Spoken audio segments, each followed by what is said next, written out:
8ই March 2023 BJP নেতৃত্বাধীন NDA সরকার দ্বিতীয়বার রাজ্যে মন্ত্রিসভা গঠন করে। 16ই ফেব্রুয়ারি 2023 অনুষ্ঠিত হয়েছিল বিধানসভা নির্বাচন। 2রা মার্চ ফলাফল ঘোষিত হয়। আগামী 8ই মার্চ বিজেপি নেতৃত্বাধীন দ্বিতীয় এনডিএ সরকারের দ্বিতীয় বর্ষপূর্তি, যা উদযাপিত হবে দুটি পর্বে। প্রথম পর্ব আগামী 8ই মার্চ রবীন্দ্র শতবার্ষিকী ভবনে রাজ্য সরকারের উদ্যোগে একটি অনুষ্ঠান আয়োজন করা হয়েছে, যেখানে উপস্থিত থাকবেন মুখ্যমন্ত্রী প্রফেসর ডক্টর মানিক সাহা, মন্ত্রিসভার সকল সদস্য ও সদস্যগণ, সাংসদগণ এবং সরকারের পদস্থ আধিকারিকগণ। আর দ্বিতীয় পর্ব আগামী 9ই মার্চ শনিবার আগরতলা স্বামী বিবেকানন্দ ময়দানে একটি জনসভা আয়োজন করা হবে বলে জানিয়েছেন দলের নেতৃত্বরা। বিজেপি বলছে সুশাসনের 2 বছর পূর্তি। অন্যদিকে বিরোধীদের এক রাশ অভিযোগ, শুধু বিরোধী নয়, সরকারকে চাপে রাখছে 2 শরিক আইপিএফটি ও তিপ্রা মথা। প্রতিশ্রুতি অনুযায়ী দাবি পূরণ না হলে মথা সরকার ছেড়ে বেরিয়ে আসবে বলে হুঁশিয়ারি দিচ্ছে। আর আইপিএফটি তিপ্রাল্যান্ড দাবি নিয়ে অনড়। এই পরিস্থিতির মধ্য দিয়ে রাজধানীতে জনসভাকে সফল করতে সারা রাজ্যে ব্যাপক প্রচার চালাচ্ছে বিজেপি নেতৃত্ব। তাই রাজ্যের জনগণ এখন তাকিয়ে আছে দ্বিতীয় এনডিএ সরকারের বর্ষপূর্তি কর্মসূচির দিকে। আর সে বিষয়ে বিস্তারিত জানতে আমাদের আজকের এই বিশেষ টকশো। নমস্কার, আমি দীপেন আর আপনারা দেখছেন নিউজ ভ্যানগার্ড। মানুষের ভোটে জয়লাভ করে মানুষের জন্য গত 2 বছর কি কাজ করেছে দ্বিতীয় বিজেপি নেতৃত্বাধীন এনডিএ সরকার, সে বিষয়ে গুরুত্বপূর্ণ একটি আলোচনায় আজ আমার সাথে রয়েছেন ত্রিপুরা বিধানসভার মুখ্য সচেতক কল্যাণী সাহা রয়। স্বাগত দিদি আপনাকে। নমস্কার আপনাকে, নমস্কার সমস্ত দর্শক শ্রোতা বন্ধুদের এবং ভ্যানগার্ডের সমস্ত কলাকুশলীদের। দিদি, প্রথমে আমি যেটা জানতে চাই আপনাদের কাছে এবং আপনার কাছেও আজ জানতে চাইবো যে দ্বিতীয় বিজেপি নেতৃত্বাধীন এনডিএ সরকারের 2 বছর শাসনকালে বর্তমানে কেমন আছে রাজ্যের মানুষ? ভালো আছে, কারণ এই রাজ্যের মানুষ এর আগে আজকের দিনে ডাবল ইঞ্জিন সরকারের ক্ষেত্রে এই রাজ্যবাসী যে সুযোগ সুবিধাগুলো পাচ্ছে, সেই সুযোগ সুবিধাগুলো এই রাজ্যের মানুষ এর আগে পেত না। এ রাজ্যের মানুষ শুনতে শুনতে অভ্যস্ত হয়ে গেছিল কেন্দ্রীয় বঞ্চনা। শুধু কেন্দ্র সরকার দেয় না, কেন্দ্রীয় সরকার দেয় না, সেই সরকার কর্মচারীদের কথাই বলুন আর সাধারণ মানুষের বিভিন্ন চাহিদা বা প্রত্যাশা পূরণের ক্ষেত্রেই হোক, একটাই কথা ছিল বিগত সরকারের প্রতিনিধিদের, যে কেন্দ্রীয় বঞ্চনা। কিন্তু আজকের দিনে আমাদের সরকারের 18 থেকে 23 সরকার 1 এবং সরকারের দ্বিতীয় পর্যায়ে দ্বিতীয় সরকারের আমাদের যে বিজেপি সরকারের দ্বিতীয় যে মানে সরকার 2, যে দ্বিতীয় বছর পূর্তি আমাদের হচ্ছে আগামী 8ই মার্চ। সেই জায়গায় দাঁড়িয়ে আজকে কিন্তু ত্রিপুরা রাজ্যের মানুষ সরকারি সুযোগ সুবিধা পাচ্ছে, যেমন রাজ্যের ক্ষেত্রে তেমনি কেন্দ্রীয় যে সুযোগ সুবিধাগুলি। আজকে দেখুন গরিব মানুষ আজকের দিনেও যে সুযোগ সুবিধা 2019 থেকে শুরু করেছিল কোভিডের সময় থেকে আজকে অবধি গরিব মানুষ বিনামূল্যে মাথাপিছু 5 কেজি চাল পাচ্ছে। আজকের দিনেও মানুষ 2000 টাকা সোশ্যাল পেনশন পাচ্ছে, রেগার কাজ নিয়মিত পাচ্ছে, প্রধানমন্ত্রী আবাস যোজনায় ঘর পাচ্ছে, যেটা এর আগে হাত তোলাভাবে ঘর দেওয়া হতো। বামপন্থী সরকারের এবং ওই দলের নেতৃত্বরা পঞ্চায়েত লেভেলে গ্রাম সভা ডেকে তারা আগে ঠিক করে নিত কাকে ঘর দেবে। গ্রাম সভা ডেকে হাত তোলাতুলি করে তারা যাদেরকে সিদ্ধান্ত দিত তারাই ঘর পেত। আর আজকের দিনে না রাজনৈতিক রং দেখা হয়, ধর্ম বর্ণ নির্বিশেষে আজকে গরিব মানুষকে প্রধানমন্ত্রী আবাস যোজনায় ঘর দেওয়া হচ্ছে। আজকে প্রতি ঘরে নল, প্রতি ঘরে জল, জল জীবন মিশনে দেশের প্রধানমন্ত্রী নরেন্দ্র মোদী আবারও এবার বাজেট অধিবেশনে আপনারা দেখেছেন কেন্দ্রীয় বাজেটে জল জীবন মিশনের সময়সীমা বাড়িয়েছেন। অর্থাৎ ভারতবর্ষের প্রত্যেকটি নাগরিকের ঘরে ঘরে যতদিন পর্যন্ত জল না যায়, স্যাচুরেটেড পয়েন্টে যতদিন না যায়, ততদিন জল জীবন মিশন চলতে থাকবে। প্রধানমন্ত্রী আবাস যোজনায় ঘর পাচ্ছে। দিদি, আমি আসবো, আপনি এক এক করে বলছেন যে বিভিন্ন প্রকল্পে মানুষ সুযোগ সুবিধা পাচ্ছে অবশ্যই, এবং তার জন্য রাজ্যের মানুষ ভালো আছে। আমি শুনবো আপনার কাছ থেকে আরো বিস্তারিত যে এই 2 বছর বা আগের 5 বছর সরকার কি উদ্যোগ নিয়েছে এবং যার জন্য মানুষ এখনো সরকারের পাশে আছে বলে আপনারা আশা রাখছেন?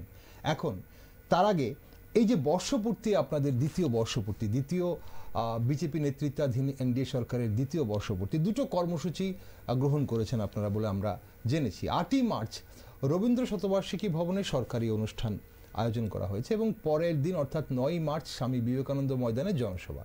তো দুটো অনুষ্ঠান সম্পর্কে আরেকটু বিস্তারিত জানবো আপনার কাছে, যে 8ই মার্চ কি হবে রবীন্দ্র শতবার্ষিকী ভবনে এবং 9ই মার্চ সেই জনসভায় কারা কারা আসছেন বা সেখান থেকে কি বার্তা দিতে চাইছেন আপনারা? দেখুন, 8ই মার্চ যেটা হচ্ছে সেটা সরকারের তরফ থেকে হচ্ছে, যেখানে রাজ্যের মাননীয় মন্ত্রিসভার রাজ্যের মাননীয় মুখ্যমন্ত্রী সেখানে পৌরোহিত্য করবেন এবং মন্ত্রিসভার সদস্যরা থাকবেন পদস্থ আধিকারিকরা এবং রাজ্যসভা এবং লোকসভার সাংসদরা থাকবেন। অর্থাৎ জনপ্রতিনিধি যারা মন্ত্রিসভায় রয়েছেন এবং কেন্দ্রীয় লোকসভায় এবং রাজ্যসভায় যাদেরকে রয়েছেন এবং যারা পলিসি মেকিংয়ে রয়েছেন তাদেরকে নিয়ে সরকারি একটা অনুষ্ঠান, যেটা রবীন্দ্র ভবনে হওয়ার কথা আগামী 8ই মার্চ, সেটা অনুষ্ঠিত হবে। এবং 9ই মার্চ যেটা হবে সেটা আমরা আমাদের ভারতীয় জনতা পার্টির অর্থাৎ আমাদের দলের একটা অনুষ্ঠান, যেখানে রাজ্যের প্রত্যেকটি বিধানসভা এলাকা থেকে রাজ্যের মানুষ আসবেন এবং বিবেকানন্দ ময়দানে সেখানে অনুষ্ঠান হবে। সেখানে আমাদের রাষ্ট্রীয় সভাপতি জেপি নাড্ডাজির আসার কথা রয়েছে এবং আরো কোনো কেন্দ্রীয় নেতৃত্ব হয়তো আসতে পারেন। দেখুন, আমাদের সরকারের লক্ষ্যই হলো প্রতি ঘরে সুশাসন দেওয়া। সেটা আমাদের প্রথম 5 বছরের সরকারে যেমন রয়েছে কর্মসূচি ছিল, তেমনি এবার দ্বিতীয় বছর পূর্তিতেও, মানে আমাদের it is a continuous process, যে মানুষকে সরকারের কাছে যেতে হবে না, সরকার মানুষের কাছে যাবে। এবং দেখুন, প্রতিদিন আমাদের রাজ্যের মাননীয় মুখ্যমন্ত্রী প্রফেসর ডক্টর মানিক সাহা প্রতিদিন কোনো না কোনো প্রকল্পের কোথাও সরাসরি সশরীরে গিয়ে করছেন, কোথাও ভার্চুয়ালি, কোথাও ইনোগ্রেশন করছেন, কোথাও শিলান্যাস করছেন। কদিন আগে বিশালগড়ে আপনারা দেখেছেন কৃত্রিম অঙ্গ প্রতিস্থাপনের একটা শিলান্যাস করেছেন একটা প্রকল্পের। গতকালকে ঊনকোটিতে অনেকগুলি প্রকল্পের 15টি বেশি প্রকল্প, প্রায় 166 কোটি টাকা বা 162 কোটি টাকা প্রকল্প ঘোষণা করেছেন। এর আগে চণ্ডীপুরে, এর আগে খোয়াই, ধলাই এবং বিভিন্ন এলাকায় 8টি জেলায় 8টি ট্রান্সপোর্ট অফিস, সেটারও ভার্চুয়ালি শিলান্যাস করেছেন মাননীয় মুখ্যমন্ত্রী এবং অনেক জায়গায় অনেক কিছু উদ্বোধন করেছেন ভার্চুয়ালি জিরানিয়া থেকে। তো এই যে বিষয়গুলি এবং মাননীয় মুখ্যমন্ত্রী যেমন প্রধানমন্ত্রীর যে একটা স্কিম রয়েছে, হেলথ স্কিম যেটা রয়েছে, তার পাশাপাশি মুখ্যমন্ত্রী জন আরোগ্য যোজনা রয়েছেন। আমাদের মাননীয় মুখ্যমন্ত্রী প্রতি বৃহস্পতিবার, প্রতি বুধবার দিন ওনার বাড়িতে সরকারি বাসভবনে মুখ্যমন্ত্রী জন আরোগ্য যোজনার মাধ্যমে মুখ্যমন্ত্রী সমীপেশু একটা প্রকল্প, সেটা প্রতি সপ্তাহে একদিন তিনি করছেন, এটা কন্টিনিউয়াসলি করছেন। এই যে বিষয়গুলো, এই বিষয়গুলো প্রত্যেকটা প্রকল্পের সুবিধা যেন মানুষ লাভ করতে পারে তার জন্য মানুষকে অবগত করা এবং সরকারের দিশা কি, সরকারের লক্ষ্য কি, মানুষকে পরিষেবা প্রদানের লক্ষ্যেই সরকার কাজ করছে, এই বিষয়গুলি নিয়ে মানুষকে অবহিত করার জন্য সরকার, মানুষ যে প্রত্যাশা, মানুষ যে ভরসা রেখেছে সরকারের উপর, প্রথম 5 বছরের পর দ্বিতীয়বারের জন্য যখন মানুষ সরকারকে প্রতিষ্ঠা করেছে এই রাজ্যে, সেই জায়গায় দাঁড়িয়ে আমাদের দায়িত্ব, আমাদের প্রত্যেক জনপ্রতিনিধির দায়িত্ব হলো যে মানুষ যে ভরসা রেখেছে, যে আস্থা রেখেছে, তাকে সম্মান জানিয়ে মানুষের কল্যাণে কাজ করা। আমরা সেই কাজটাই করছি। সরকারের দ্বিতীয় বর্ষ উদযাপন করাটা আনন্দ করার জন্য নয়, মানুষকে অবগত করানো সরকারি বিভিন্ন প্রকল্প। ওকে, তাহলে সেই যে আপনাদের জনসভা হোক বা সরকারি যে অনুষ্ঠান রয়েছে 8ই মার্চ, যেটা রবীন্দ্র শতবার্ষিকী ভবনে হবে, আসলে আপনারা বার্তা দিতে চাইছেন মানুষকে যে মানুষের জন্য কি কি কাজ করা হয়েছে সেগুলো মানুষকে আরো একবার মনে করিয়ে দিতে চাইছেন এবং বিভিন্ন যে প্রকল্পগুলো রাজ্য সরকারের রয়েছে এবং কেন্দ্র সরকারের অবশ্যই রয়েছে, সেগুলো মানুষ সঠিকভাবে পাচ্ছে কিনা বা পাওয়ার জন্য আর কি কি করতে হবে তা হয়তো আপনারা বিস্তারিত মানুষকে আরো বলবেন হয়তোবা। এখন প্রশ্ন হচ্ছে যে আপনি বলছেন যে রাজ্যের মানুষ ভালো আছে এবং আপনাদের সরকার মানুষ বলছে একনিষ্ঠভাবে রাজ্যের সরকার মানুষের জন্য কাজ করছে, কিন্তু আপনারা এক ত্রিপুরা শ্রেষ্ঠ ত্রিপুরার কথা বলছেন, অথচ আপনাদের জোট সঙ্গী আইপিএফটি ত্রিপুরাল্যান্ডের আলাদা দাবি করছে, সেই দাবিতে অনড় রয়েছে এবং আপনাদের তাদের দাবি পূরণে না হলে বারবার তারা এই হুঁশিয়ারি দিচ্ছে যে তারা সরকার থেকে বেরিয়ে আসবে প্রতিশ্রুতির মতো যদি তাদের দাবি পূরণ না করা হয়। এখন মানুষ বলছে যে জোট সরকারের বিভিন্ন শরিকরা বিপরীত পথে হাঁটছে, একই সরকারের বিভিন্ন জোট শরিকরা বিপরীত পথে হাঁটছে, কি মনে করেন? দেখুন, প্রথম কথা বলি, আমাদের কিন্তু একক সংখ্যাগরিষ্ঠতা রয়েছে। একক সংখ্যাগরিষ্ঠতা নিয়ে আমরা সরকারে এসেছি। আমাদের জোট সঙ্গী ছিল আইপিএফটি, পরবর্তী সময়ে আমাদের সঙ্গে তীব্রামতা সরকারে যোগ দিয়েছে।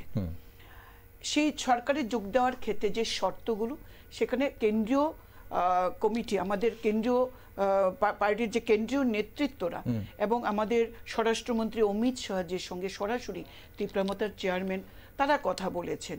ওইখানে কি কি শর্ত রয়েছে, সেই শর্ত কতটা বাস্তবায়িত হয়েছে, এই বিষয় নিয়ে দেখুন, যেখানে একটা গিভিং অ্যান্ড টেকিং এর একটা বিষয় থাকে, তখন সেই জায়গায় দাঁড়িয়ে যদি প্রত্যাশা পূরণ না হয়, সত্য পূরণ যদি না হয়, সেটা তিনি বলতেই পারেন, তীব্রামতার চেয়ারম্যান বলতেই পারেন, কিন্তু এটা তার পার্টি তিনি কিভাবে পরিচালনা করবেন এটা তার দায়িত্ব। কিন্তু আমাদের সরকার এবং আমাদের পার্টি যে কথা বলেন, সেটা আমাদের কেন্দ্রীয় সরকারই হোক কিংবা আমাদের রাজ্য সরকার, রাজ্যের মাননীয় মুখ্যমন্ত্রী হোক, কিংবা আমাদের কেন্দ্রীয় নেতৃত্ব হোক, মানে আমাদের দল ভারতীয় জনতা পার্টি এবং আমাদের প্রদেশ বিজেপির নেতৃত্বই হোক, আমরা চাই এই রাজ্যের জাতি এবং জনজাতি সবাই আমরা একসাথে মিলেমিশে থাকি। এক ত্রিপুরা শ্রেষ্ঠ ত্রিপুরা করতে গেলে কখনোই জনজাতিদের এই উন্নয়নের বাইরে রেখে এটা সম্ভব নয়। তাদেরকে সাথে নিয়েই আমাদের এই রাজ্যকে এগিয়ে নিয়ে যেতে হবে। এবং আপনারা দেখেছেন সামাজিক মাধ্যমে কয়েকদিন আগে, মানে 2-3 দিন আগে, রাজ্যের মাননীয় মুখ্যমন্ত্রী তিনি কিন্তু জনজাতির নেতৃত্বদের নিয়ে বসেছে। সেখানে প্রত্যেকটি দলের জনজাতির নেতৃত্বরা ছিলেন। তাদের কিভাবে তাদের ডেভেলপমেন্ট করা যায়, এডিসি এলাকার কিভাবে ডেভেলপমেন্ট করা যায়, এই বিষয়গুলি নিয়ে কিন্তু আমাদের রাজ্য সরকার, রাজ্যের মাননীয় মুখ্যমন্ত্রী অত্যন্ত আন্তরিকভাবে তিনি কাজ করছেন। এবং কেন্দ্রীয় নেতৃত্বও কিন্তু এমন নয় যে আমাদের শরিক দলের চাহিদার বাইরে গিয়ে বা শরিক দলের প্রত্যাশা পূরণ করবে না এরকম মানসিকতা রাখছেন। এখন কি পরিপ্রেক্ষিতে তীব্রামতার চেয়ারম্যান এই কথাগুলো বলেছেন, আমিও দেখেছি তিনি সামাজিক মাধ্যমে বলেছেন এবং তাদের একটা যুব সংগঠনের একটা অনুষ্ঠানেও তিনি সেটা প্ল্যানারি সেশনে তিনি কথাগুলো বলেছেন। দল যিনি পরিচালনা করবেন তার ভবিষ্যৎ লক্ষ্য কি হবে সেটা তিনি নির্ধারণ করবেন। কিন্তু এটুকুনি বলতে পারি যে এই রাজ্যের একজন নাগরিক হিসাবে, এই রাজ্যের একজন বিধায়ক হিসাবে এবং এই রাজ্যের একজন রাজনৈতিক ব্যক্তিত্ব হিসাবে এটুকুনি বলতে পারি যে আমরা এই রাজ্যের জাতি এবং জনজাতি প্রত্যেকের উন্নয়নে এই সরকার কাজ করছে, সেটা কেন্দ্রীয় সরকারই হোক, রাজ্য সরকারই। ঠিক, আপনি একদম ঠিক কথা বলেছেন যে আপনি এই রাজ্য জাতি উপজাতির মিলনস্থল এবং এখানে জাতি উপজাতি একসঙ্গে বাস করে ভ্রাতৃত্বপূর্ণ সহবাস করে। এখন প্রশ্ন হচ্ছে যে বারবার তীব্রামথার এই যে দাবিটার পেছনে এখন রাজনৈতিক যারা বিশেষজ্ঞ ওনারা মনে করছেন যে পাহাড়ে আবার তীব্রামথার শক্তি হ্রাস পাচ্ছে এবং বিজেপি পাহাড় দখলের জন্য ঝাঁপিয়ে পড়েছে এবং বিজেপির সংগঠনের শক্তি বাড়ছে। এটা সত্যি কিনা? বিজেপির সাংগঠনিক শক্তি গ্রাম পাহাড়ে বাড়ছে কিনা? দেখুন, আমি এটা মানি না যে নতুন করে ভারতীয় জনতা পার্টি পাহাড়ে সংগঠনকে শক্তিশালী করার জন্য নেমেছে। এটা আমাদের প্রসেস, এটা কন্টিনিউয়াস প্রসেস, এটা আমাদের শুরু থেকে ছিল এবং এখনো আছে। আমাদের প্রত্যেকটি জনজাতি এরিয়া, আমাদের ট্রাইবাল যে সিটগুলি রয়েছে 20টা সিট যেটা আমাদের রয়েছে, সেখানে আমাদের সংগঠন রয়েছে। প্রত্যেকটি মণ্ডলে আমাদের বুথ কমিটি রয়েছে, বুথ প্রেসিডেন্ট রয়েছে, শক্তিকেন্দ্র প্রমুখ রয়েছে, পান্না প্রমুখ রয়েছে, অর্থাৎ আমাদের সংগঠন ছিল, আছে। আমরা জোট ধর্মকে মানতে গিয়ে এডিসির সময় আমরা সিট অ্যাডজাস্টমেন্ট করেছিলাম, আমরা আইপিএফটিকে বেশি আসন দিয়েছিলাম, ঠিক আছে, কিন্তু আমাদের সংগঠন রয়েছে, আমাদের জনজাতির নেতৃত্ব রয়েছে। এবার তীব্রামথা কিভাবে তাদের সংগঠন করবে, পাহাড়ে তারা যদি বোধ করেন কোথাও যদি তাদের মনে হয় তাদের সংগঠনের রাস আলগা হয়ে যাচ্ছে, সেটা তার দায়িত্ব তার সংগঠনকে মজবুত করা। তার জন্য কি বারবার এই সরকার থেকে বেরিয়ে আসার হুঁশিয়ারি বা দেওয়া হচ্ছে? মানে এখন বিজেপির শক্তি বাড়ছে, তীব্রামথার শক্তি কমছে, এমন যদি হয়ে থাকে তাহলে কি সরকার থেকে বেরিয়ে আসবো? তাহলে কি এই বার্তা বারবার দেওয়া হচ্ছে? সরকার থেকে বেরিয়ে গেলে সরকার কি বিপন্ন হবে? সরকারের একক সংখ্যাগরিষ্ঠতা রয়েছে, আপনি বলেছেন আগে। আমরা অবশ্যই কিন্তু আমরা চাই আমাদের আপনারা দেখেছেন এই যাবৎ ভারতীয় জনতা পার্টির কেন্দ্রীয় নেতৃত্ব যেখানে যেখানে আমাদের শরিক দল নিয়ে সরকার হয়েছে, আমরা কিন্তু আমাদের কেন্দ্রীয় নেতৃত্ব কিন্তু এই শরিক দলকে সম্মান জানানো, শরিক দলের প্রতি যথেষ্ট আস্থা রেখে আমাদের দল, আমাদের নেতৃত্ব কিন্তু এভাবে কাজ করছে। এবং এই রাজ্যেও আমাদের রাজ্যের মাননীয় মুখ্যমন্ত্রী থেকে শুরু করে সমস্ত মন্ত্রীরা এইভাবেই আমরা কাজ করছি, যেখানে আমাদের মধ্যে কোনো ভেদাভেদ নেই। আমরা আইপিএফটি, তীব্রামথা এবং ভারতীয় জনতা পার্টি আমরা প্রত্যেককে সাথে নিয়েই কাজ করছি। ওকে, আপনারা বলছেন সুশাসন চলছে, অন্যদিকে বিরোধীরা একরাশ অভিযোগ প্রায়ই করে থাকে এবং এখনো বর্তমানেও করছে। কিছুদিন আগে প্রাক্তন মুখ্যমন্ত্রী মানিক সরকার 29শে জানুয়ারি প্রকাশ্য সমাবেশ থেকে বলেছিলেন, কোর্ট, ত্রিপুরায় অরাজকতা চলছে, ফ্যাসিস্ট সুলভ সন্ত্রাস চলছে, জঙ্গলের শাসন চলছে। এর থেকে ত্রিপুরাকে বের করে আনতে না পারলে খাদ্য, বস্ত্র, বাসস্থান, শিক্ষা, স্বাস্থ্য কোনো সমস্যার সমাধান করা যাবে না। এদেরকে জনগণ থেকে বিচ্ছিন্ন করতে হবে, কোণঠাসা করতে হবে, এই ধরনের কথা বলেছিলেন এবং নতুন শক্তির সমাবেশ করতে হবে, আনকোট। এই কথাগুলো বলেছিলেন প্রাক্তন মুখ্যমন্ত্রী মানিক সরকার। কি মনে করেন? বিরোধী দল এই সরকারি কাজের প্রশংসা করবে এটা আপনারা আশা করেন? সরকারি দলের প্রশংসা করবে বিরোধী দল, এটা তো আমরা আশা করি না। কর্মীদের, নিচুতলার কর্মীদের উজ্জীবিত করার জন্য যা যা করতে হয় তা যা বলেছেন। এই রাজ্যে অরাজকতা চলছে কি না রাজ্যবাসীকে জিজ্ঞেস করুন। আমাদের এই 7 বছরে আপনাদের মতো একজন সাংবাদিককে কি বেঘুরে প্রাণ হারাতে হয়েছে? একজনও এসডিএমকে কি খুন হতে হয়েছে? একজন বিধায়ককেও কি খুন হতে হয়েছে? নিজের দলের মন্ত্রীকে খুন হতে হয়েছে? অরাজকতা কাদের সময়ে ছিল? প্রতিহিংসা কাদের সময়ে ছিল? জঙ্গলের রাজত্ব কাদের সময়ে ছিল? চন্দ্রপুর টাটা কালীবাড়ির মতো ন্যাক্কারজনক ঘটনা কাদের সময় হয়েছিল? মানিকবাবুর লজ্জা থাকা উচিত, কারণ মিথ্যা কথা বলে কর্মীদের উজ্জীবিত করা যায় না। আর কর্মীদেরকে যদি এই ভাষণ, ফেসিস্ট, তারপরে এই ধরনের কথা বলে উজ্জীবিত করতে হলে ট্রেন দিয়ে এক জেলার লোক আরেক জেলায় নিয়ে জনসভা করতে হয় না। পায়ের নিচে মাটি আলগা হয়ে গেছে এবং উনি বয়সের ভারে নুজ্জ। এবং আমাদের মাননীয় মুখ্যমন্ত্রী বলেছেন যে ক্যাটারেক্ট হয়েছে তাদের, এজন্য দেখতে পাচ্ছেন না এই রাজ্যের উন্নয়ন। কেন্দ্রীয় বঞ্চনার যারা স্লোগান ছিল, আজকে এখানে 10টি ন্যাশনাল হাইওয়ে, 9টির কাজ প্রায় শেষের পথে ন্যাশনাল হাইওয়ে হচ্ছে। আমাদের যে এয়ারপোর্ট হয়েছে ইন্টারন্যাশনাল এয়ারপোর্ট ক্যাটেগরির, আজকে একাধিক রেল চলছে রাজ্যে, বন্দে ভারত এক্সপ্রেস আসছে। খাদ্য নেই, প্রতি ঘরে গরিবদের ঘরে মুফত চাল দিচ্ছেন দেশের প্রধানমন্ত্রী নরেন্দ্র মোদী, বিনামূল্যে চিকিৎসা প্রদান করছেন। আমি আসছি, কারণ এরপরে বলবেন যে রাজ্যে খাদ্য, বস্ত্র, বাসস্থানের সংকট। এই কথায় এই রাজ্যের মানুষ অন্তত পক্ষে আর মানিকবাবুর কথায় কর্ণপাত করবেন না। মানুষ দ্বিতীয়বার, আজকে প্রথমবার আমি ধরলাম যে 18 থেকে 23 মানুষ একটা পরিবর্তন চেয়েছিল। ধরুন 35 বছরের একটা ক্রমাগত সরকার, মানুষ হাঁপিয়ে উঠেছে, মিথ্যে প্রতিশ্রুতিতে, মিথ্যে প্রলোভনে পা দিয়েছে, ফাঁদে পা দিয়েছে। তাহলে দ্বিতীয়বার আমি তো সেটাই বলছি, মিথ্যে প্রলোভন তো আপনারাও দিয়েছেন, কেন পারেননি দ্বিতীয়বার ক্ষমতায় আসতে পারেননি কেন? মানুষ আপনাদেরকে চায় না, মানুষ আপনাদেরকে ছুঁড়ে ফেলে দিয়েছে, মানুষ আর আপনাদেরকে চায় না। আজকের দিনে মানুষকে 2000 টাকা সামাজিক ভাতা পাচ্ছে, রেগার কাজ হচ্ছে, বিনামূল্যে চাল মানুষ পাচ্ছে। একটা পরিবারে আজকে মানুষ কিষাণ সম্মান নিধি পাচ্ছে। আপনি একটা পরিবারের কথা চিন্তা করুন, একটা পরিবার যদি 2000 টাকা সামাজিক ভাতা পায়, প্রায় প্রত্যেক পরিবারে একটা সামাজিক ভাতা আছে, একটা পরিবার যদি 2000 টাকা সামাজিক ভাতা পায়, ওই পরিবারে যদি কিষাণ সম্মান নিধি থাকে আরো 2000 টাকা, 4000 টাকা। বিনামূল্যে চাল, মাথা পিছু 5 কেজি চাল বিনামূল্যে। তারপর আপনার আছে রেগার কাজ। তাহলে আজকে গ্রামে গঞ্জে আমরা কাজের লোক পাচ্ছি না কেন?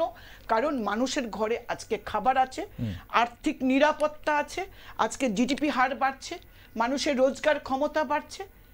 আর মানুষকে, এই রাজ্যের মানুষকে আর বোকা বানানো যাবে না। মানিক বাবুকে এটা বলতে চাই, মানিক সরকার মহোদয়কে এটা বলতে চাই। দিদি, আপনি এবং আপনারা বলছেন যে রাজ্যের মানুষের খাদ্য সংকট নেই বা কাজের অভাব নেই।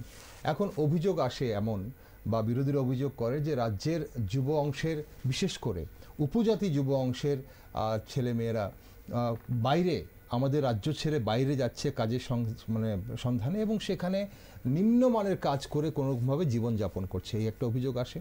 আর একটা অভিযোগ আসে যে বিশেষ করে গ্রাম পাহাড়ের উপজাতি অংশের, বিশেষ করে এনারা খাদ্য সংকটে এমনভাবে ভোগেন বা অর্থ সংকটে এমনভাবে ভোগেন যে তাদের দরকারি ডকুমেন্টস, নথিপত্র বন্ধক রেখে সেখান থেকে ঋণ নেন, তারপর সংসার প্রতিপালন করে, এমন অভিযোগ রয়েছে। এগুলো আপনাদের কাছে আসে কিনা? মাটির সঙ্গে এদের সম্পর্ক নেই।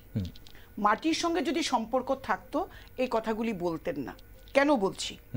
সরকার এসছে আমাদের 2018 সালে, কমিউনিস্ট সরকার গেছে 2018 সালে, 2019 সালে আমরা কোভিডে আমরা পড়েছি, সারা বিশ্ব ভারতবর্ষের লকডাউন হয়েছিল। তখন এই রাজ্যের থেকে বহিরাজ্যে যারা কাজ করতে গেছিল, তখন লোক, প্রচুর জনজাতি, প্রচুর বাঙালি এই রাজ্যে ফিরে এসছে, যারা বহিরাজ্যে কাজ করতো। কাদের সময়ে এরা রাজ্যের বাইরে চলে গেছিল। আজকের দিনে start up India, stand up India, আজকের দিনে স্বসহায়ক দল। নিশ্চয়ই আমরা অবশ্যই কথা বলবো আপনার সাথে। আমাদের সঙ্গে দর্শক বন্ধুরা জানিয়ে রাখি, আমাদের সঙ্গে বিধানসভার মুখ্য সচেতক কল্যাণী সাহা রয় রয়েছেন। আমরা কথা বলছিলাম যে বিজেপির যে 8ই মার্চ দ্বিতীয় বিজেপি নেতৃত্বাধীন দ্বিতীয় এনডিএ সরকারের দ্বিতীয় বর্ষপূর্তি, সেই বর্ষপূর্তির দুটো বিশেষ অনুষ্ঠান আয়োজন করা হয়েছে। একটা জনসভা 9ই মার্চ, আরেকটি হচ্ছে 8ই মার্চ, যেখানে একটি অনুষ্ঠান হবে, সরকারি অনুষ্ঠান, রবীন্দ্র শতবার্ষিকী ভবনে। হ্যাঁ, আপনি বলছিলেন যে 2019 সালে যারা পরিযায়ী শ্রমিক যারা ছিল, তারা রাজ্যের পরিযায়ী শ্রমিক যারা ছিল, তারা ফিরে এসেছে, এবং তারা আমাদের সঙ্গে, আমরা যারা জনপ্রতিনিধি রয়েছি, আমাদের সাথে যোগাযোগ করেছে, এবং তারা বলেছে তারা রাজ্যের বাইরে যাবে না, রাজ্যে তারা কাজ করবেন, এবং আমরা বিভিন্নভাবে তাদেরকে বিভিন্ন লোন দিয়ে, start up India, stand up India স্কিমে তাদেরকে লোন দিয়েছি। আজকে আপনি দেখবেন এই রাজ্যে প্রচুর ছেলে মেয়েরা নিজেরা কাজ করছে, নিজের পায়ে দাঁড়াচ্ছে।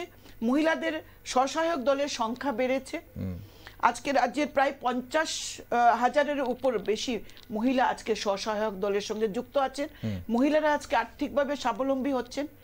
তো ছেলে এবং মেয়ে প্রত্যেকরাই আজকে কিন্তু নিজের পায়ে দাঁড়ানোর একটা সুযোগ পেয়েছে। সুতরাং কমিউনিস্টরা যারা বলছে যে এই রাজ্যে কাজ নেই বলে এই রাজ্যের জাতি এবং জনজাতি যুবক যুবতীরা রাজ্যের বাইরে চলে যাচ্ছে, কথাটা সর্ববি মিথ্যা। এই মিথ্যার ব্যাসাতি দীর্ঘদিন চলে না, অনেক দিন তারা মানুষকে বোকা বানিয়েছে। এই রাজ্যে প্রকৃত বিরোধী দল ছিল না বলেই তারা এতদিন ক্ষমতায় ছিল। ভারতীয় জনতা পার্টি যখন এই রাজ্যে তাদের সংগঠন বৃদ্ধি করেছে, আজকে এই রাজ্যের মানুষ কিন্তু সরকার পরিবর্তন করেছে, মানুষ কিন্তু ভারতীয় জনতা পার্টির উপর আস্থা রেখে।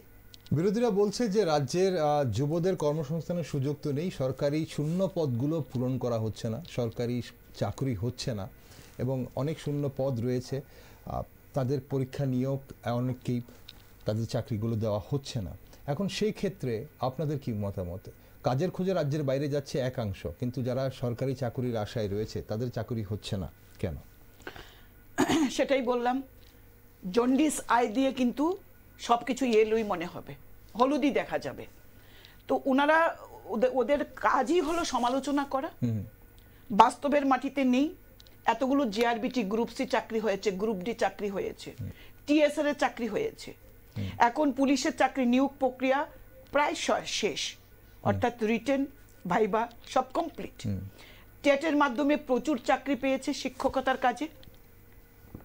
একটা চাকরিও কি হাইকোর্ট থেকে গেছে? 10,323-এর ইনস্টেন্স কি এই 7 বছরের সরকার একটিও হয়েছে? সরকার প্রত্যেকটি ক্ষেত্রে স্বচ্ছতার সঙ্গে নিয়োগ করছে। এমনকি আমি শুধু তেলিয়ামুড়া বিধানসভার ক্ষেত্রে যদি বলি, সরকার এতটাই স্বচ্ছতার সঙ্গে কাজ করছে, কমিউনিস্ট পরিবারে এক পরিবারে 2 ভাই চাকরি পেয়েছে, যোগ্যতা নিরিখে চাকরি হচ্ছে। এখন আর চাকরির ললিপপ দিয়ে মিটিং মিছিলে হাঁটানো হয় না। এখন আমরা বলি পড়াশোনা করো, ভালোভাবে পড়াশোনা করো, কারণ কম্পিটিটিভ পরীক্ষা দিয়ে তোমাকে চাকরি পেতে হবে, সেটা আমার দলের ছেলেরাই হোক অন্য দলের ছেলেরাই হোক, সেই জায়গায় কিন্তু আজকে ত্রিপুরা রয়েছে। আজকে কিন্তু যোগ্যতা হলো সবচেয়ে বড় মাপকাঠি। ফ্ল্যাগ কে ধরলো, মিটিং এ মিছিলে কে হাঁটলো, এটা মাপকাঠি নয়। কারণ শিক্ষার 12টা বাজিয়ে দিয়েছিল কমিউনিস্ট পার্টি। কোন রকম পাশ করাটা যে লক্ষ্য ছিল, আজকে কিন্তু ছেলে মেয়েরা আজকে কম্পিটিটিভ মানসিকতা নিয়ে পড়াশোনা করছে। কারণ জানে নেতা নেত্রীর বাড়িতে গেলে চাকরি হবে না, চাকরি করতে হলে, চাকরি যদি পেতে হয় পড়াশোনা করতে হবে, পরীক্ষা দিয়ে চাকরি করতে হবে। এই জায়গায় আজকের যুবক যুবতীদের মধ্যে আত্মবিশ্বাস হয়েছে যে যদি আমি এফোর্ট দিই, যদি আমি পড়াশোনা করি, তবে আমি চাকরি পাবো। শুধু তাই নয়, এই রাজ্যের মাননীয় মুখ্যমন্ত্রী doctor Manik Saha special coaching দেওয়ার জন্য, কম্পিটিটিভ পরীক্ষায় রাজ্যের ছেলেমেয়েরা যাতে ভালো ফলাফল করতে পারে তার জন্য সেন্টার খুলেছেন।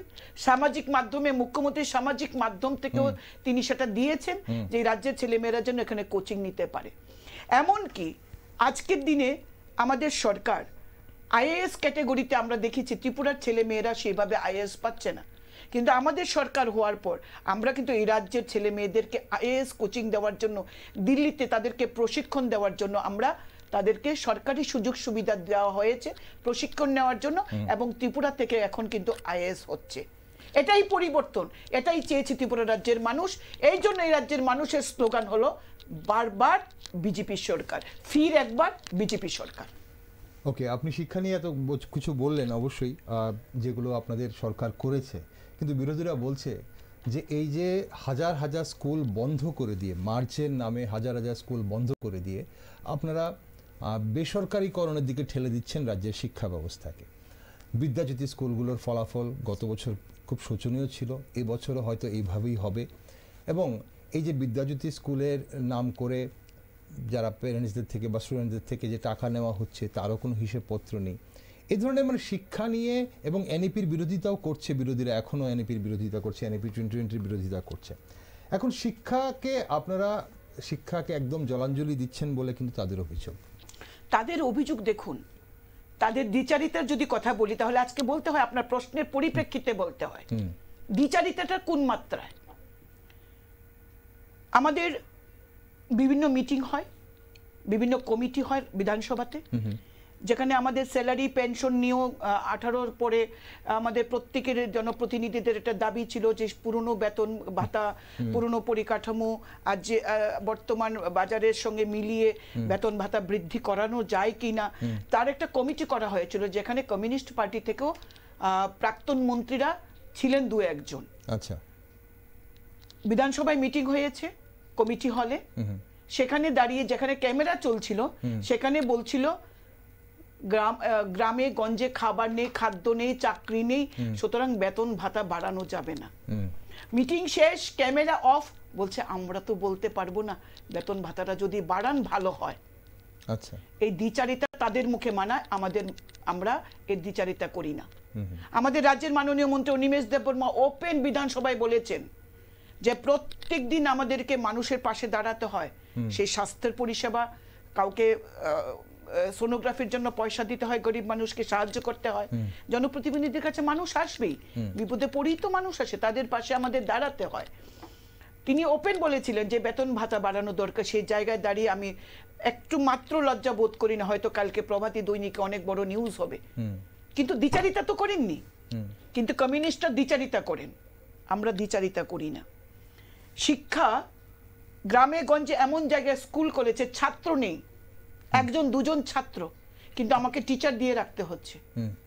3 টিচার 5 ছাত্র, এটা ভালো না? 1 কিলোমিটার 2 কিলোমিটারের মধ্যে এতগুলো স্কুল না রেখে স্কুলের পরিকাঠামো উন্নয়ন, প্রকৃত শিক্ষা দেওয়া, টিচিং স্টাফ ভালো রেখে, পর্যাপ্ত টিচিং স্টাফ রেখে তাদেরকে ছেলে মেয়েদেরকে পড়াশোনা করা ভালো, নাকি শুধু পাড়ায় পাড়ায় স্কুল খুলে সেখানে ছাত্র আসুক না? আমার এলাকাতে একটা স্কুলে 3 ছাত্র, এলাকার লোক দাবি করছে যে এই স্কুলটা থাকাতে আমাদের ওখানে ভর্তি করতে, ওই অন্য স্কুলে গেলে ভর্তি করে না, তোমার বাড়ির সাথে স্কুল আছে, কিন্তু এখানে গেলে 3 ছাত্র 2 ছাত্র কি পড়াশোনা হবে? সুতরাং এই স্কুলটা বন্ধ করলে আমরা অন্য একটা স্কুলে, ভালো স্কুলে যেতে পারছি, যেটা আরেকটু দূরে হয়তো, কিন্তু আমরা ভালো পড়াশোনাটা পাবো। এই জায়গায় দাঁড়িয়ে সরকার যদি কিছু স্কুল বন্ধের পরিকল্পনা করে স্কুল শুধু বন্ধ করছে না তো, অন্যান্য স্কুলগুলোর পরিকাঠামো তো ডেভেলপমেন্ট হচ্ছে। বিদ্যাজ্যোতি স্কুল একটা নিউ কনসেপ্ট, এবং প্রধানমন্ত্রীর কিছু স্কুলকে প্রধানমন্ত্রী অ্যাডপ্ট করেছেন। তো এই পিএমশ্রী এইগুলি নতুন কনসেপ্ট। এই নতুন কনসেপ্টের দাঁড়িয়ে শুনুন, পরিবর্তন তো একদিনে আসে না। মানে পরিবর্তনটা কিভাবে আসে, বিবর্তন কিভাবে হয়, প্রয়োজনের নিরিখে চেঞ্জ, মানে পরিবর্তন হতে গিয়ে একটা সুন্দর পরিকাঠামো তৈরি হয়। বিদ্যাজ্যোতিতে এবারই প্রথম বোর্ড পরীক্ষা দিয়েছে, গেল রব তোলার মতো তো কিছু হয়নি। আগামী বছর আমাদের কোথাও যেখানে যেখানে ভুল ত্রুটি যদি ছিল, আমাদের মাননীয় মুখ্যমন্ত্রী কিন্তু একাধিকবার ডাইরেক্টর থেকে শুরু করে এডুকেশন সেক্রেটারি, ডাইরেক্টর, স্কুলে হেডমাস্টার প্রত্যেককে নিয়ে তিনি বসেছেন, এবং কোথায় গলত সেটাকে নির্ধারণ করার, সেটাকে খুঁজে বার করার প্রয়াস নিয়েছেন। এবং আমরা আশা করছি আগামী দিনে বিদ্যাজ্যোতি অত্যন্ত ভালো ফল করবে। এবার হচ্ছে বিদ্যাজ্যোতির যে একটা ফিস, এটাও কিন্তু ম্যান্ডেটরি নয় যে দিতেই হবে। সেখানে আমাদের অনেক কিছু, যেখানে যারা দিতে পারেন না, দেখুন একটা পরিকাঠামো করতে গেলে তো খরচও তো রয়েছে, সরকার করছে, কেন্দ্রীয় সরকার করছে, কিন্তু তারপরেও একটা পলিসি এসছে যে এখানে হয়তো একটা 1000 ইয়ারলি, একটা 1000, এখানে দেখুন কমিউনিস্টের সময়ে তো সবই গেছিল, সব শেষ হয়ে গেছিল। আজকে কিন্তু বিদ্যাজ্যোতিতে যোগা টিচার, আর্ট টিচার, গানের শিক্ষক, নাচের শিক্ষক, তারপরে আপনার পিআই, সব কিছু কিন্তু রাখা হচ্ছে। এবং সেখানে কিন্তু আউটসোর্সিং থেকে আমরা ইন্টারভিউ নিয়ে সেই শিক্ষকদেরকে আমরা নিয়োগ করছি। কাদের জন্য? ছাত্রছাত্রীদের জন্য। নমিনাল একটা ফিস যারা দিতে পারবেন না তাদের জন্যও কিন্তু পলিসি রয়েছে যে কিভাবে তাদেরকে এক্সাম্পশন করা যায়। তো ভালো মন্দ মিশিয়ে আস্তে আস্তে একটু ভালোর দিকে যায়। গুড, বেটার, বেস্ট, গুড থেকে বেটার হয়, বেটার থেকে বেস্ট হয়। যাদের নিন্দা করা, যাদের স্বভাব, সমালোচনা যাদের করার স্বভাব, আসলে কিছু নয়, হারিয়ে যাওয়া মাটিটাকে খুঁজে পাওয়ার চেষ্টা করছেন। এই রাজ্যের মানুষ তাদেরকে আর সুযোগ দেবেন, এটা নিশ্চিত রেখে দিন। 2800 আবার দেখবেন ফির একবার বিজেপি সরকার। ওকে। আর মানিকবাবু যেটা বলছেন, তার দল তাকে সম্মান দেয় এখন? তার দলে তিনি যথাযোগ্য মর্যাদায় রয়েছেন কি?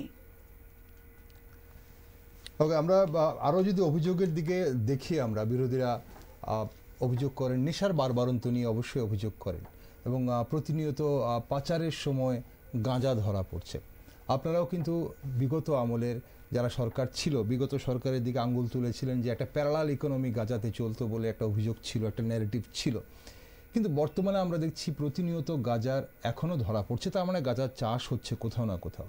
সেটা আপনাদের সরকার কেন বন্ধ করতে পারলো না, সেটা নিয়ে কিন্তু প্রশ্ন হচ্ছে। এবং চারিদিকে নেশার যে একটা রমরমা, সেটা নিয়ে প্রশ্ন হচ্ছে। এবং এমনকি আমরা দেখেছি কেন্দ্রীয় স্বরাষ্ট্রমন্ত্রী অমিত শাহজিও কিন্তু একটা বিরক্তি প্রকাশ করেছেন এনএসি কাউন্সিলে, এবং আমরা এখানে দেখেছি পরে যে ইডির হানা পর্যন্ত হয়েছে নেশা বাণিজ্যের জন্য।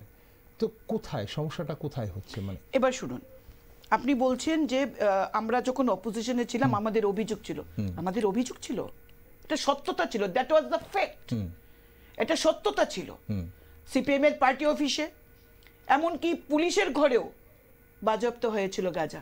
আজকের দিনে পুলিশ ধরছে, আজকের দিনে প্রত্যেকটি থানায় সেইভাবে ভিজিলেন্স রাখা হচ্ছে।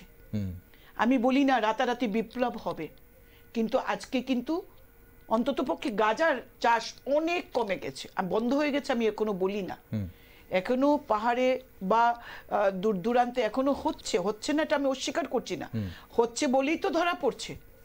কিন্তু মাটির নিচে যেগুলি ছিল, যেগুলি এখন বার করা হচ্ছে, কাদের সময়ের কথা? গাজার বয়স দেখলেই তো, গাজার পাতা দেখলেই তো বোঝা যাবে এগুলি কবের। যেটা তাদের সময় শিল্পে পরিণত হয়েছিল। বাচ্চাকে প্রশ্ন করলে দুটি কুটির শিল্পের নাম করো, সে বাচ্চা বলতো গাজা প্রথম। আজকের দিনে বাচ্চা কিন্তু কুটির শিল্পে গাজা বলে না। কমিউনিস্টরা গাজাকে একটা কুটির শিল্পে পরিণত করেছিল। শুধুমাত্র অর্থনীতি, শুধুমাত্র এই রাজ্যের যুবকদেরকে শুধু আশা দিয়ে মিটিং মিছিলে হাঁটিয়ে, চাকরি না দিয়ে তাদেরকে গাঁজা চাষের দিকে উদ্বুদ্ধ করেছিল। এটা তাদের কাছে একটা সেকেন্ডারি মিডিয়াম না, প্রাইমারি মিডিয়াম হয়েছিল আর সোর্স অফ আর্নিং এর। আজকে আমাদের তাদের সময় তো শুনিনি নেশামুক্ত ত্রিপুরা, আমাদের স্লোগান নেশামুক্ত ত্রিপুরা। শুধু স্লোগান নয়, আমরা চাইছি, মন দিয়ে আমরা চাইছি যে এই রাজ্য থেকে নেশা একেবারে বন্ধ হোক, একটা ড্রাই স্টেট হোক, এটা আমরা মন থেকে চাইছি। অ্যান্টি ড্রাগ অ্যাডিকশন সেন্টার কার সময়ে হচ্ছে? মুখ্যমন্ত্রী ডক্টর প্রফেসর মানিক শাহর সময়ে হচ্ছে। জেলায় জেলায় সাব ডিভিশনাল হসপিটালগুলিতে অ্যান্টি ড্রাগ অ্যাডিকশন সেন্টার হচ্ছে, শেল্টার হাউস হচ্ছে। কার সময়ে হচ্ছে? আমাদের সরকারের সময়ে হচ্ছে। আর শুধু ত্রিপুরা দিয়েই কি নেশা হয়? ত্রিপুরাকে হয়তো একটা করিডোর করা হচ্ছে। তাহলে এটা আমাদের সরকার অত্যন্ত আন্তরিক। আমরা যুবক, আমরা নেশা মুক্তির প্রচুর আমরা কাউন্সিলিং করছি, অ্যাওয়ারনেস ক্যাম্প করছি, ব্লক ভিত্তিক হচ্ছে, মিউনিসিপ্যালিটি ভিত্তিক হচ্ছে, আমরা পাড়ায় পাড়ায় আমরা জনপ্রতিনিধিরা করছি, আমরা তাদেরকে বুঝাচ্ছি যে নেশার আলটিমেটটা কি, সেটা তাদেরকে আমরা বিভিন্নভাবে আমরা বোঝানোর চেষ্টা করছি। মানুষ সচেতন হচ্ছে। আজকে অনেক কমেছে, কিন্তু আমি বলি না ইরাডিকেট করতে পেরেছি, কিন্তু আমাদের সরকারের একটা পজিটিভ মুভমেন্ট আছে, মানে এই নেশা নিয়ে, নেশা মুক্ত ত্রিপুরা গঠন করা নিয়ে, এবং পুলিশ প্রশাসনকে সেভাবে নির্দেশ দেওয়া হয়েছে, যে কারণে একটা পুলিশ স্টেশন যদি কোনো রকম পার পেয়ে যায়, এর অর্থ এই নয় কি আরেকটা পুলিশ স্টেশনে ধরা পড়বে না। ধরা পড়ছে বলেই তো আপনারা জানছেন যে নেশা পাচার হচ্ছে। ধরা না পড়লে তো আপনারা জানতেন না। কমিউনিটি সরকারের সময় ধরা পড়তো না বলেই এটা শিল্প, একদিনে তো শিল্পটা হয়নি। শিল্পটা শাখা প্রশাখা মেলে মহিরুহে পরিণত হয়েছে, বড় বৃক্ষে পরিণত হয়েছিল। কেন? তাদের উদাসীনতা, না হলে তাদের প্রশ্রয়। আর আজকে আমাদের সরকার সজাগ, আমাদের সরকার আন্তরিক নেশামুক্ত করার জন্য, তার জন্য ধরা পড়ছে, প্রশাসনকে সেভাবেই ঢেলে সাজানো হয়েছে। আমরা আসলে যখনই কথা বলছি আপনাদের এই দ্বিতীয় বছরের কর্মসূচি নিয়ে, দ্বিতীয় সরকারের দ্বিতীয় বছরের কর্মসূচি নিয়ে অনেকগুলো অভিযোগ, যেহেতু আজ আপনাকে আমরা পেয়েছি স্টুডিওতে, বিরোধীরা যে অভিযোগগুলো করে সেগুলো নিয়ে কথা বলতে চাইছিলাম। আসলে 8ই মার্চ আপনাদের বর্ষপূর্তি, এমন একটা সিগনিফিক্যান্ট দিন সেদিন, যেদিন আন্তর্জাতিক নারী দিবস। এখন রাজ্যের মহিলা সংক্রান্ত অপরাধের পরিস্থিতি কেমন বলে আপনি দেখছেন, এবং প্রশাসন প্রয়োজনীয় পদক্ষেপ নিচ্ছে না বলে অনেক সময় অভিযোগ করা হয়। নারীদের প্রতি যে অপরাধ সেগুলো বাড়ছে বলে, প্রবণতা বাড়ছে বলে অভিযোগ আছে। এটা বিরোধীদের অভিযোগ, সর্বৈব মিথ্যা। আমরা যে ডাটা আমরা পেয়েছি, বিধানসভায় রাজ্যের মাননীয় মুখ্যমন্ত্রী গত যে বিধানসভার অধিবেশন গেছে, যেখানে মহামহিম রাজ্যপালও তার ভাষণ রেখেছেন, এবং তার প্রদত্ত ভাষণেও সেখানে নারী সুরক্ষার কথা বলা হয়েছে, যে নারীদের প্রতি অপরাধ প্রবণতা কতটা কমেছে। বিগত সরকারের সময়ে কি ধরনের নির্যাতন হতো, পণের জন্য নির্যাতন, ধর্ষণ শেষে খুন, মহিলাদের খাপ পঞ্চায়েতে বিচার, এগুলো আপনারা দেখেছেন, অনেক ভিডিওতে দেখেছেন, অনেক থানায় এগুলো আপনারা, এমনকি অভিযোগ পর্যন্ত থানাতে গিয়ে জানাতে পারতো না খাপ পঞ্চায়েতের কারণে, কমিশনের নেতৃত্বের কারণে। আজকে কিন্তু এই অপরাধ প্রবণতা অনেকটাই কমেছে, নয় প্রায় নেই বললেই চলে। এবং রাজ্যের মাননীয় মুখ্যমন্ত্রী আজকে এতটা এই বিষয়ে সচেতন, সেই ক্ষেত্রে তিনি দল মত নির্বিশেষে মহিলাদের প্রতি যারা অন্যায় করে, মাননীয় মুখ্যমন্ত্রী কিন্তু তাদেরকে একটু জায়গাতেও কোথাও কোনো প্রশ্রয় দেন না। আমরা অনেক সময় মাননীয় মুখ্যমন্ত্রীকে, আমরা তো রাজনীতি করি, আমরাও তো ছেলে মেয়েদের নিয়ে চলি, আমরা অনেক সময় আমরাও ভয় পাই, কারণ মাননীয় মুখ্যমন্ত্রী কোনো অন্যায়কে প্রশ্রয় দেবেন না, সেটা আমার দলের ছেলেই হোক কিংবা বিরোধী দল। ওনার যে বক্তব্য যে প্রশাসন চলবে স্বচ্ছ, প্রশাসন আইনের পথে চলবে, এবং সত্যিকারের যদি আইনের শাসন প্রতিষ্ঠা হয়, সেটা প্রফেসর ডক্টর মানিক শাহের নেতৃত্বে রাজ্যে আইনের শাসন চলছে। সুতরাং বিরোধীরা এই অভিযোগ সর্বৈব মিথ্যা, এবং এগুলো শুধু মানুষ এতে গরম হবে না। মানুষ তাদের সাথে নেই, মানুষ তাদের সংস্রব ছেড়ে দিয়েছে, আর মানুষ ভারতীয় জনতা পার্টিতে রয়েছে। আপনারা সেটা টের পাবেন 9ই মার্চ আস্তাবলের জনঢল দেখলেই আপনারা বুঝতে পারবেন যে সরকার মানুষের জন্য কতটা কাজ করছে। ওকে দিদি, একটা প্রশ্ন, যে আপনাকে যখন পেয়েছি, আপনি নিজে সংস্কৃতি খুব ভালোবাসেন এবং সংস্কৃতি চর্চা করেনও। আপনি বিজেপি শাসনকালে রাজ্যের সংস্কৃতি চর্চার কি উন্নয়ন হয়েছে বলে আপনি ব্যক্তিগতভাবে কি মনে করেন? আপনি সাংবাদিক মানুষ, আপনার তো আরো বেশি জানার কথা। এই রাজ্যে এই প্রথম ধামাইল উৎসব, রাজ্যভিত্তিক ধামাইল উৎসব চালু করেছেন কে? Professor doctor Manik Saha. রাজ্যভিত্তিক নাট্য উৎসব চালু করেছেন কে? রাজ্যের প্রফেসর মানিক সাহা। এবং কিছুদিন আগে রবীন্দ্র ভবনে, যদিও এটা প্রাইভেট একটা অর্গানাইজেশন থেকে একটা প্রোগ্রাম করা হয়েছিল, যেখানে বহির্রাজ্যের বহু শিল্পী এখানে এসছেন, শুধুমাত্র সঙ্গীত শিল্পী নয়, বিভিন্নভাবে দিগ্গজ ব্যক্তিত্বরা এসছেন। বইমেলায় কারা এসছেন গান গাইতে? সংস্কৃতি প্রেমী এই সরকার। এই সরকার সংস্কৃতিকে যথেষ্ট গুরুত্ব দেয়, কারণ মানুষের মন ভালো থাকবে, সংস্কৃতি যত বেশি উন্নত হবে। আর মানুষের মন যখন ভালো থাকবে, মানুষ নিজেরাই ভালো থাকবে, ভালো রাখবে। তাই সংস্কৃতির উপর অত্যন্ত গুরুত্ব দিয়েছেন। এবং বিভিন্নভাবে আপনারা দেখেছেন এই রাজ্যের এর আগে কখনো এই রাজ্য থেকে রাষ্ট্রপতি পুরস্কারের জন্য নমিনেশন পেয়েছেন? থাঙ্গা ডারলং কে দিয়েছে? ভারতীয় জনতা পার্টির সরকার তাকে রাষ্ট্রপতি পুরস্কার দিয়েছেন। এইভাবে বিভিন্ন শিল্পীদের যে সম্মাননা প্রদান করা, এটা ভারতীয় জনতা পার্টির সরকারে হয়েছে। কমিউনিস্টদের সেই আত্মা নেই, তারা ওই যুদ্ধ নয় শান্তি চাই বলে মিছিল করবে, এই রাজ্যের খবর নেই। বহিরাজ্যে সোভিয়েত রাশিয়াতে কি হচ্ছে এগুলি নিয়ে তারা পাহাড় পর্বত রাস্তাঘাট গরম করবে। এই রাজ্যের মানুষকে কিভাবে ভালো রাখতে হবে, ভালো থাকার পাসওয়ার্ডটা কি, এটা তাদের জানার ইচ্ছেও ছিল না, মানসিকতাও ছিল না। সুতরাং এই সরকারের আমলে রাজ্যের সংস্কৃতি, নাট্যচর্চা হোক, ধামাইল উৎসব, হারিয়ে যাওয়া সেই সংস্কৃতিগুলোকে কিন্তু এই সরকার ফিরিয়ে আনছে। আজকে পৌষ মেলা, আজকে উদয়পুরের মাতাবাড়ির কথা চিন্তা করুন। এটা কি ভারতীয় জনতা পার্টির সময় এই ত্রিপুরেশ্বরী মন্দির, ত্রিপুরা সুন্দরী মন্দির ভারতীয় জনতা পার্টির সরকার প্রতিষ্ঠা করেছে? এই মন্দির তো প্রাচীন, রাজন্য আমলের। আজকে 35 বছরের সরকার, যে সরকার ত্রিপুরা ট্যুরিজম নিয়ে ভাবেনি, আজকে এই সরকার ত্রিপুরা ট্যুরিজম নিয়ে ভাবছে, স্পিরিচুয়াল ট্যুরিজম, তারপরে বিভিন্ন ট্যুরিজম নিয়ে তারা কনসেপ্ট এনে এই রাজ্যের ট্যুরিজমকে প্রমোট করছে। মেডিকেল ট্যুরিজম থেকে শুরু করে স্পিরিচুয়াল ট্যুরিজম এবং অন্যান্য ট্যুরিজমের কথা আমাদের সরকার ট্যুরিজমকে ডেভেলপ করছেন। রাজ্যের মাননীয় মন্ত্রী সুশান্ত চৌধুরী কদিন আগে ট্যুরিজম প্রমো ফেস্ট করেছেন। ছবি মুড়ার নাম কখন আপনারা জেনেছেন? এই ছবি মুড়া কি ভারতীয় জনতা পার্টি করেছে? প্রমোট করেছে ভারতীয় জনতা পার্টি। আজকে মানুষ ওখানে যাচ্ছে, আজকে ওখানে লগ আউট হয়েছে, এখানে আজকে স্পিড বোট আছে, আজকে এখানে হেলিপ্যাড বসানো হয়েছে, মানুষের থাকার ব্যবস্থা, খাওয়ার ব্যবস্থা এই সরকার করেছে। আজকে ট্যুরিজম ডেভেলপমেন্ট হচ্ছে। কোথায় ছিলেন তারা? এই রাজ্যের মানুষকে শুধু গরিব বানিয়ে রাখা, রাজ্যের মানুষকে ভাতার লালিপপ দেখানো, রেগার মধ্যে রেখে দিয়েছেন, মানুষের স্বপ্নটাকে এত ছোট করে রেখেছে, মানুষ তার বাইরে ভাবতে পারতো না। একটা ভাতা পাওয়া মানে মনে হচ্ছে লটারি পাওয়া। কত টাকা? 500 টাকা, 700 টাকা ভাতা। আজকে আমার সরকার 2000 টাকা ভাতা দিচ্ছে।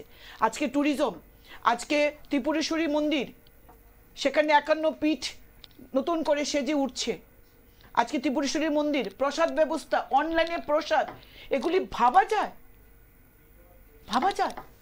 ওকে, আমার অনুষ্ঠানের সময় ফুরিয়ে আসছে। আজ অনেক কিছু আরও জানার ছিল আপনার কাছে, কিন্তু আমি আবারও বলছি যে 8ই মার্চ যেহেতু আপনাদের দ্বিতীয় বর্ষপূর্তি, মানে এখন 8ই মার্চ দ্বিতীয় হোক তৃতীয় হোক সব বর্ষপূর্তি 8ই মার্চই হবে। এখন সেই দিন আন্তর্জাতিক নারী দিবস, তো নারীদের জন্য বিশেষ করে কোনো বার্তা কি পাবো আমরা? বিশেষ করে যারা জনপ্রতিনিধি নারীরা সরকারে, আমরা তো দেখছি সরকারে আরো ফাঁকা রয়েছে স্থান, সেখানে কোনো ভালো খবর পাওয়ার সম্ভাবনা আছে কি আমাদের নারীদের জন্য? হ্যাঁ, সেটাই বলছি। দেখুন, এটা সরকার এবং দল, রাজনৈতিক দলের, প্রত্যেকটি রাজনৈতিক দলের একটা পরিকল্পনা থাকে। সেখানে আমাদের দল কি চিন্তা ভাবনা করছেন এটা সম্পূর্ণ তাদের বিষয়। একটা কথা বলতে পারি, এই সরকার মহিলাদের বিষয়ে অত্যন্ত আন্তরিক। আজকে একজন মুখ্য সচেতক, চিফ হুইপ একজন মহিলা, কিন্তু কমিউনিস্টের শাসনে কোনো মহিলাকে কিন্তু চিফ হুইপের মতো দায়িত্ব দেওয়া হয়নি। আমি দ্বিতীয়বারের চিফ হুইপ, সেটা কিন্তু এই সরকার করেছে, এই দল করেছে। সুতরাং নারীদের ক্ষমতায়নে শুধু মুখের বুলি নয়, নারীদের ক্ষমতায়নে, প্রকৃত ক্ষমতায়নে বিশ্বাস করে ভারতীয় জনতা পার্টি। এবং আজকে দ্রোণ দিদি বলুন, আজকে লাখপতি দিদি বলুন, মহিলাদের প্রতিনিধিত্ব করার সুযোগ, তার জন্য আইন করা, 33% রিজার্ভেশন কোনো সরকার করেনি, ভারতীয় জনতা পার্টির সরকার করেছে, আইন এনেছেন। এবং লোকসভার নির্বাচনে আপনি দেখবেন অন্যান্য রাজনৈতিক দল থেকে ভারতীয় জনতা পার্টি অনেক বেশি মনোনয়ন দিয়েছেন। অর্থমন্ত্রী নির্মলা সীতারামন, দেশের অর্থমন্ত্রীর দায়িত্ব দেওয়া হয়েছে, তো ইমপ্লিমেন্টেশন হয়নি এখন। না, সেটা তো 2026-এর পর জনগণনার পর হবে এটা পলিসি। কিন্তু আমাদের রাজ্যে তো 33% ইমপ্লিমেন্টেশন অনেক আগেই ছিল, মানে 50% অবধি আমাদের সিভিক বডি যেগুলো তো আছে, এটা পঞ্চায়েত লেভেলে 50%। এখন বিধানসভাতে আমরা কি সেটা কি অতি শীঘ্রই দেখার সম্ভাবনা কি আছে কি? দেখুন, আপনারা কি চিন্তা ভাবনা করছেন? দেখুন, মহিলারা তো আশা নিয়ে, মানে প্রত্যেক মানুষ আশা নিয়েই বেঁচে থাকে। আমরা মহিলারও আশা করব যে এই সরকার মহিলাদের সংখ্যাগরিষ্ঠতা, সংখ্যাধিক্য নিশ্চয়ই সেই বিষয়টি আন্তরিকভাবে দেখবেন, এটা আমরা প্রত্যাশা সরকারের কাছে রাখতে পারি।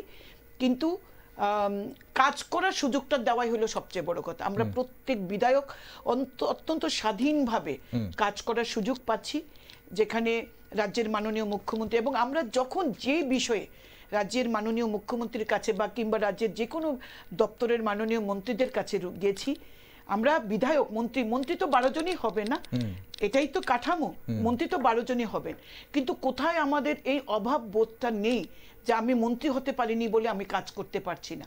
কাজ করার অবাধ স্বাধীনতা কিন্তু সরকার এবং দল আমাদের দিয়েছেন। ওকে দিদি, আমার অনুষ্ঠানের সময় ফুরিয়ে গেছে। শেষ প্রশ্ন, আপনাদের এই অনুষ্ঠান নিয়ে বা সমাবেশ নিয়ে কোনো বার্তা যারা আমাদের দর্শক বন্ধুরা যারা দেখছেন আজকে, তাদের কাছে আপনি রাখবেন কিনা? আমি ভ্যানগার্ডের এই চ্যানেলের মাধ্যমে রাজ্যবাসীকে বলুন, আসুন বন্ধু আসুন, আগামী 9ই মার্চ আস্তাবল ময়দান, সময় সকাল 11টা, এটা বিশাল সমাবেশ হবে। এই সমাবেশ থেকে আপনারা জানতে পারবেন এই সরকার মানুষের কল্যাণে কিভাবে কাজ করছে। মানুষের জন্য এই সরকার, সুশাসন দেওয়া এই সরকারের লক্ষ্য। প্রফেসর ডক্টর মানিক শাহর নেতৃত্বে মন্ত্রিসভা মানুষের জন্য নিরন্তর কাজ করছেন এবং সমস্ত প্রত্যাশা পূরণ করবে এই সরকার। ভারতীয় জনতা পার্টি সরকারের বিরুদ্ধে যারা বিরোধিতা করছেন তাদেরকে আপনারা উপযুক্ত জবাব দেবেন আগামীর এই সমাবেশে। আপনাদেরকেও আমন্ত্রণ, আপনারাও আসবেন এই জনসভায়, দেখবেন এই রাজ্যের মানুষ কতটা আমাদের সাথে রয়েছেন। অসংখ্য ধন্যবাদ দিদি, আজ সময় দেওয়ার জন্য। গুরুত্বপূর্ণ আলোচনা অবশ্যই করলেন আপনি।